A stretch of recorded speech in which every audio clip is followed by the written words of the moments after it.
Hello boys. So I have had me one fun day at work.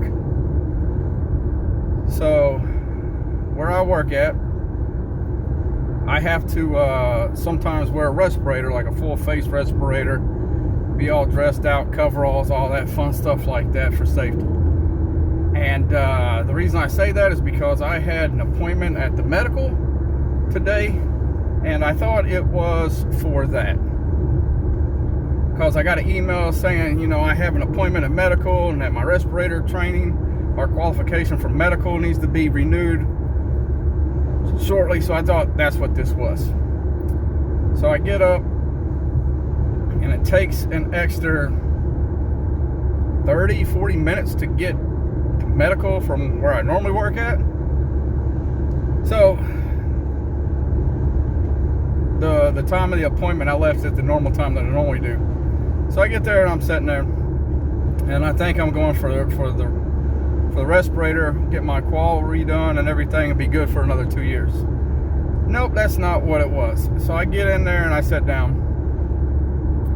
So recently I was sick, and I got some codeine cough medicine. And normally that's not a whole thing, but where I work at, they also do drug testing. So I went on like a Thursday or Friday, something like that. And then on Monday morning, I had to take a urinalysis. And so I used to run urinalysis in the Army. And so I knew that they tested for codeine. And so I asked the lady, I was like, you know, I just had this codeine cough syrup. She's like, yeah, you'll probably test positive. And so she gave me a form. I told my supervisor about it and all that fun stuff. And plus, with that being in the, well, I'll just keep going. So, about 2 weeks later, I get a couple missed phone calls. So I call the number. Sure enough, I test positive for codeine. And I called the number, and the guy's like, well, if you have a valid prescription, it's no big deal. We'll just mark it as negative. Okay. So the criteria for them to know that I had a prescription, you used to be able to just take your bottle, go to some place on site, show them, they'd be like, yeah, you got a prescription, you're good. No, not now, they outsourced it. So it said that I had to take a panoramic picture of the bottle. And I wish you could have seen what I was trying to do, because I had it like up on a wire trying to go around, and every time that I would, like, I would be trying to go right, and then the camera would start going left, and I got so mad I wanted to throw my camera through the wall. And so I was just like, okay, that's not going to happen. It said you could peel off the label and take one picture. It had to be one continuous picture. Tried peeling the label, it started ripping. Like, that ain't gonna work. So it said you'd have to have something signed from your doctor saying that you had a prescription, or something signed from your pharmacist saying that you had a prescription and that you were allowed to take this medicine. And I was like, well, I can't take the picture. Your mom tried to help, but at that point I was just so mad. I was like, listen, I'll just go tomorrow to the VA where I got the prescription at, and I'll figure it out. I'll talk to my primary care provider or something like that. So I called my supervisor and let her know that I was going to be in late. And she still thought you just turned it in. And I was like, no, I have to do this and shit. So,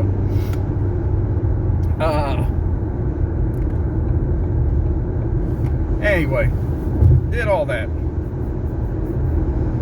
Got all the paperwork. Well, so I went to the VA the next morning. And I was like, okay, I got two choices, pharmacy or my primary care provider. I'm like, depending on what's going on, I might be able to get it faster at the pharmacy than I can my primary care provider.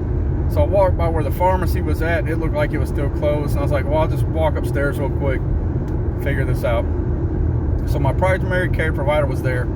I told her what happened. She wrote me some stuff, printed everything off, gave it to me. I emailed it in. They said I was good. Didn't think much about it. So I say that to get to where I'm at now, or this morning. So the appointment this morning was not for my respirator. The appointment this morning was for my failed drug test for codeine. When And it's like, well, we saw that it's marked negative, but you're taking this medicine and it can cause drowsiness.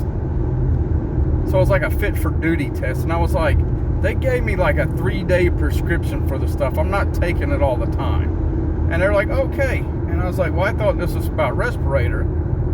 So they were like, no, but you can go make the appointment. So this is where the fun starts. I go over to the thing. I sat down with this lady. She's like, which company do you work for? And I told her.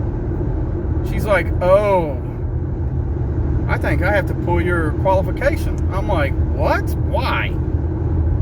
She's like, well, you guys changed. I was like, yeah, like a couple years ago. And she's like, yeah, but you guys changed. And I was like, yeah, well, I was with this company.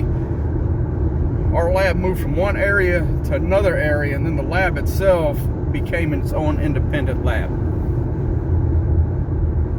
And so she's like, hold on a minute. And so she goes to talk to somebody. She comes back. She's like, yeah, I have to pull your qualification. You're going to have to go and do a whole new physical because you switched companies. And I'm like, I haven't switched companies. But I'm smart enough to know that this is a fight that I can't win. So me getting angry and acting like an idiot there wasn't going to do anything. So I was like, okay, I'll just figure it out. Well, my supervisor isn't here right now. She's on vacation. But I was just thinking, if they're doing this to all of the people that work there, then this is going to be like a whole big thing, because there's this like weird gap of people who were the one company, when it switched to the other company, they're not showing up in the system. And so it would be one of those, when you went to go get in, they're not telling anybody this. So when you would go to do your appointment, they'd be like, oh, well, you need the whole physical. That's not what this is. And then it could take 3 weeks to a month. And so I went by and I saw one of the guys that I know that's in a different department, and I told him about this. I was like, I don't know how much it'll affect you guys, but this could be a big issue for all of us.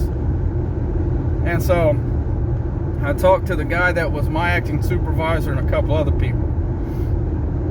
So fast forward around lunchtime. Well, by the time I actually got to work and everything, around lunchtime, the guy I talked to previously knocked on my door and said, yeah, well, we got all your stuff figured out. It's fine now.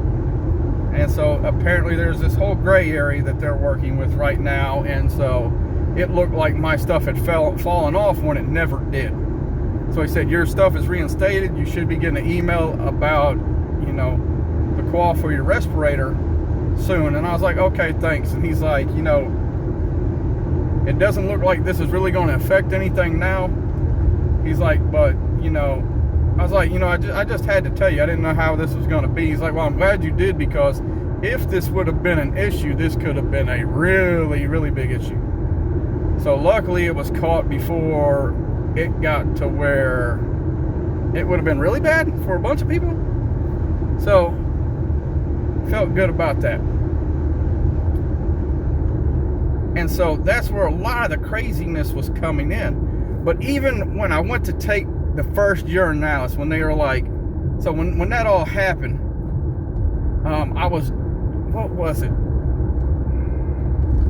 I got my computer exchanged earlier that morning. And then I was about to go start work, and my supervisor was like, hey, you got to go to medical to take a urinalysis. And I was like, oh, great. So when I was talking about the whole coding in the Army, besides running urinalysis, part of the reason that I knew this is because this ain't the first time that this has happened with coding with me. So here I go, and I'm sitting there thinking about this in my mind. When I get over there, I'm like, what are the odds that this happened? And so what happened the first time, we were out in the field, I got sick, and in the Army, they just give you crazy stuff. So they're like, here's some codeine cough medicine. So I had it. Sure enough, I got a positive drug test. And so it's kind of the same thing here. It's like a medical review that you have to go through. So there, you can like bundle up all your medications and stuff, or at the time, you can bundle up all your medications. And you go talk to, I think it was like a colonel or something like that. And so go in, I got this like bag of medications because they don't really say what's going on. And he's like, you tested positive for morphine. I'm like, morphine? How in the world did I test positive for morphine? And he's like, well, I looked in your medical record and it showed that you had codeine cough syrup for prescription.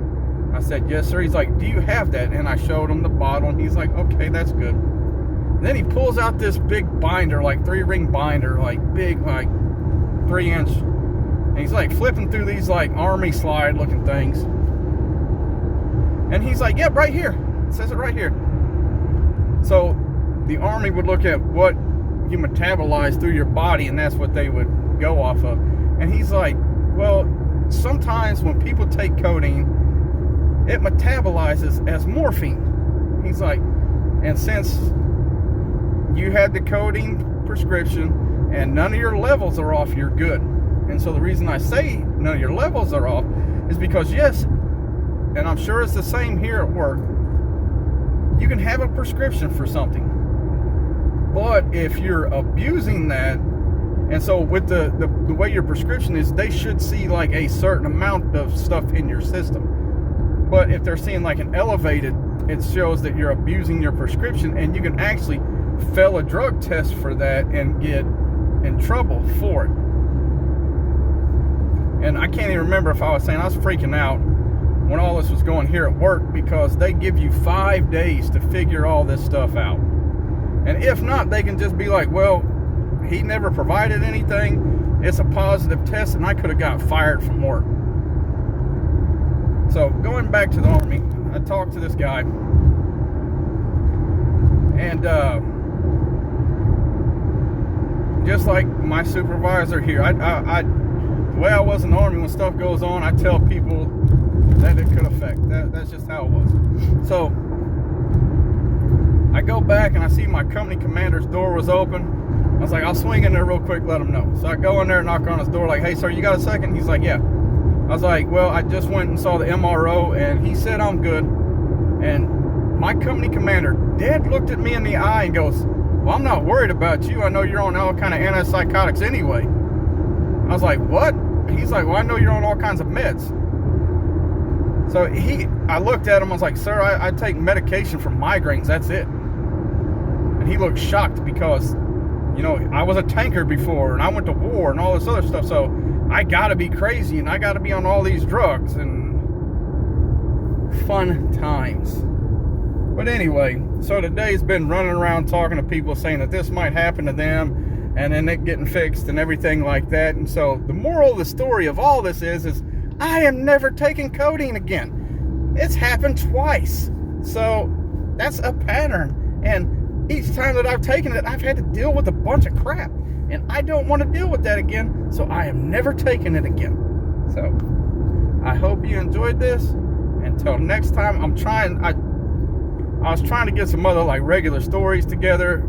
I couldn't pull them off my phone. Hopefully I can pull this one off. If not, I'll just retell those and get back to like stories about me. But hopefully by this time I've changed the front, since now it's you and Finn and Luca.